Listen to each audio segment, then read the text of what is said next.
Hola, ¿qué tal? ¿Cómo están, amigos del fútbol? Gracias a todos por acompañarnos desde sus casas. Estamos en el día inaugural de esta eliminatoria.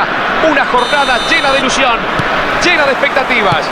Las ediciones anteriores de este certamen nos han regalado momentos espectaculares, inolvidables, y seguramente esta no será la excepción. Le pega desde ahí.